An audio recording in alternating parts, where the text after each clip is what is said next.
E aí, pessoal, dando continuidade aos nossos vídeos de estatística, vamos falar hoje sobre gráficos. Só lembrando que esse vídeo aqui é o terceiro vídeo dentro de uma mesma aula. No primeiro vídeo eu dei uma explicação geral ali sobre o que seria estatística, os métodos, o método estatístico, e o segundo vídeo foi sobre tabelas, séries estatísticas. Então, se você não viu os dois primeiros vídeos, eu vou deixar na descrição desse vídeo aqui o link para você assistir os outros dois, certo? E teremos também mais vídeos sobre mais assuntos de estatística. Então, dentro dos gráficos aqui em especial, a gente vai falar o que é um gráfico, o que é um diagrama, e dentro dos diagramas, gráfico em linha, coluna ou barras múltiplas, gráficos em setores, gráfico polar, cartograma e pictograma. O importante aqui é a gente saber, que é o grande objetivo desse vídeo aqui, que é um vídeo introdutório, é mais ou menos pensar qual que seria a situação adequada para cada um desse tipo de gráfico, certo? Quando que eu vou utilizar cada um deles, o que, que são cada um deles e quando que eu devo utilizar. Esse é o objetivo desse vídeo. Tá? Então, primeiro, o que é um gráfico? Né? É uma forma de apresentação de dados. De dados, no caso aqui, para a gente, dados estatísticos. Tá? Então, o objetivo é o de produzir uma impressão mais dinâmica e imediata do fenômeno em estudo. Então, basicamente é o seguinte, você está fazendo ali um estudo, você coletou dados, você quer apresentar esses dados. O gráfico ele tem que ser algo da seguinte forma, você bate o olho, você já entende alguma coisa dos dados ali que foram coletados, certo?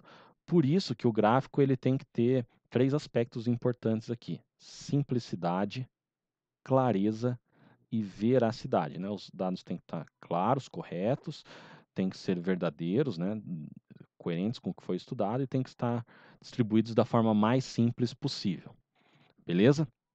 Bom, o que são diagramas? São gráficos geométricos, no caso de no máximo duas dimensões. A gente tem gráficos com mais dimensões, mas para a gente aqui em estatística, a gente estuda esses gráficos aqui de no máximo duas dimensões, certo? Fazem uso ali do sistema cartesiano. Dentro dos diagramas, vamos estudar alguns deles aqui. Gráfico em linha ou em curva. Então, esse aqui é um gráfico em linha ou em curva. O que eu gostaria que vocês reparassem é o seguinte, ó, ele está falando aqui, ó, o cordeiro, né, em reais aqui, o preço da carcaça do cordeiro, corrigido aqui pelo IGPDI.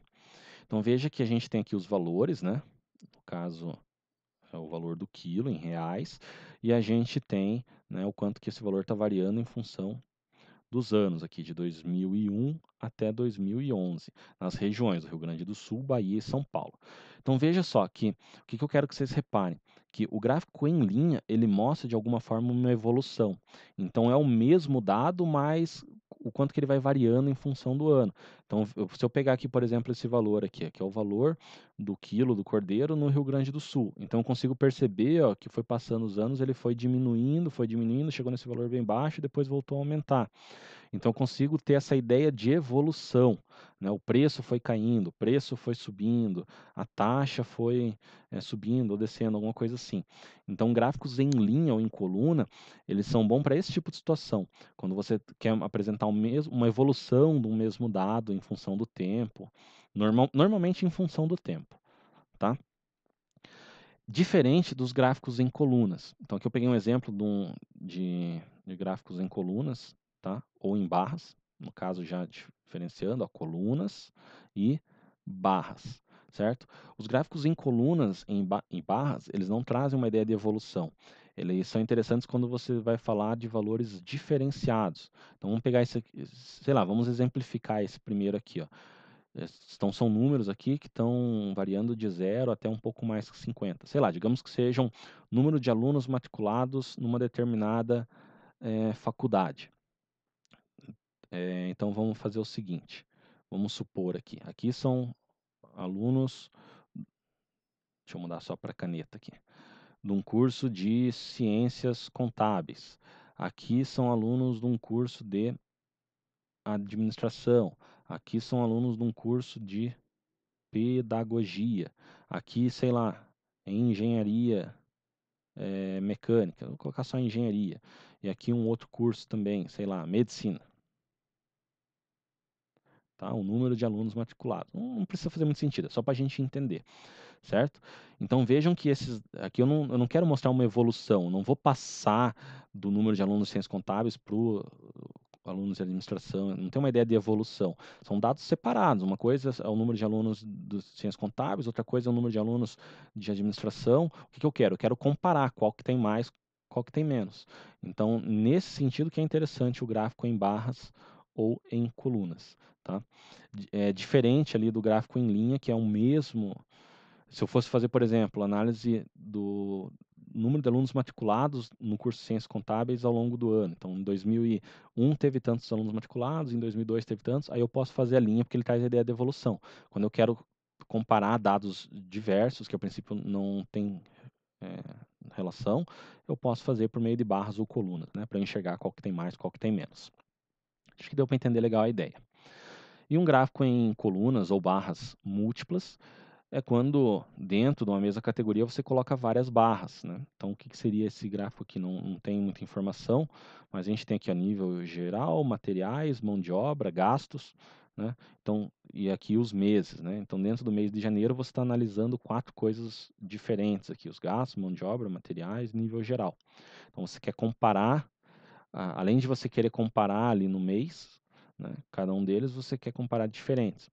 Às vezes mesmo, vou dar um outro exemplo aqui do que seria interessante, colunas múltiplas. Nessa situação aqui minha, dos alunos do curso, se além disso eu quisesse, por algum motivo, na minha pesquisa, diferenciar, fosse relevante para mim, não simplesmente saber só o número de alunos matriculados, mas saber quantos alunos são do sexo masculino e quantos alunos são do sexo feminino.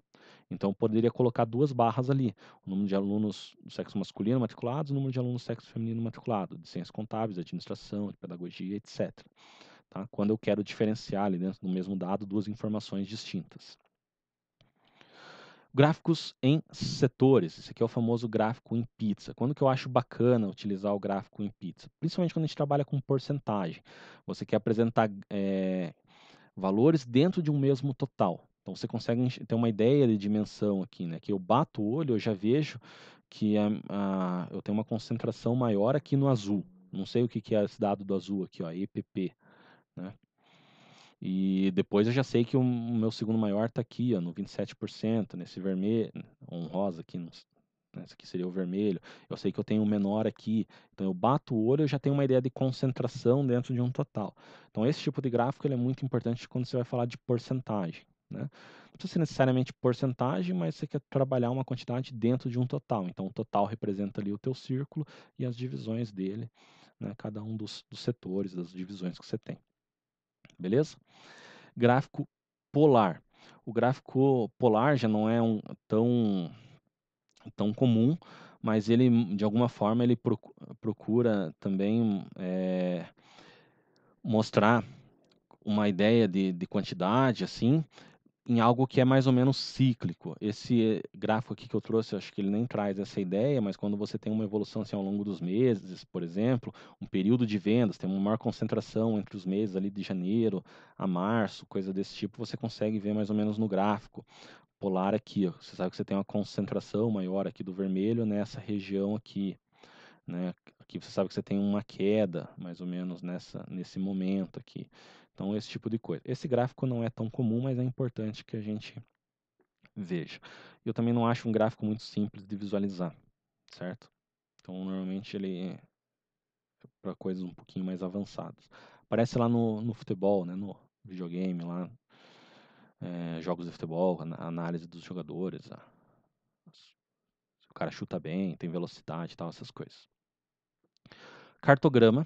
Então, o que é um cartograma? Ele vai trazer dados em cima de uma carta geográfica, ou seja, em cima de um mapa.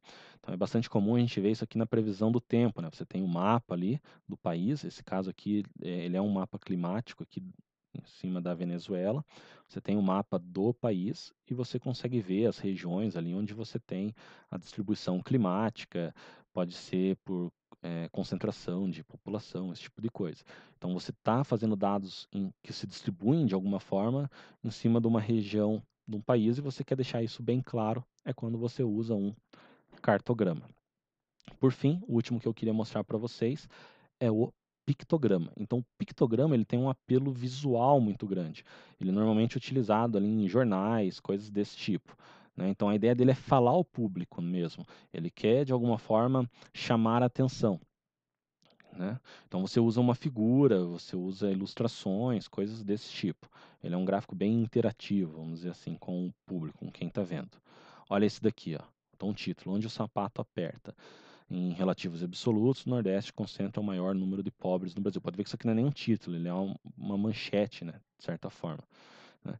Então, foi utilizada uma figura de um pão e foi feita uma distribuição aqui de acordo com o percentual, né? Então, essa região aqui que tem mais aqui está representando o Nordeste, né, que seria, no caso aqui, onde tem uma maior concentração de pobres no país, né? O Centro-Oeste aqui, numa região um pouco menor.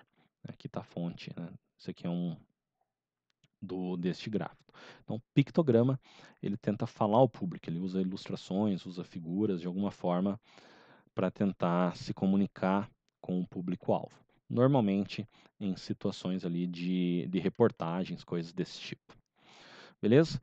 A ideia aqui não foi detalhar tanto como fazer cada um desses gráficos, mas entender os gráficos, os tipos de gráficos que a gente tem e ter uma noção de qual que seria o mais adequado utilizar em cada tipo de situação, né? Mas não é regra bem o que eu falei. Usem o bom senso se precisarem fazer um gráfico. Pensem, né? Será que não seria melhor utilizar um gráfico de outra forma? Que dá tudo certo. Acho que é isso aí. Valeu, até a próxima.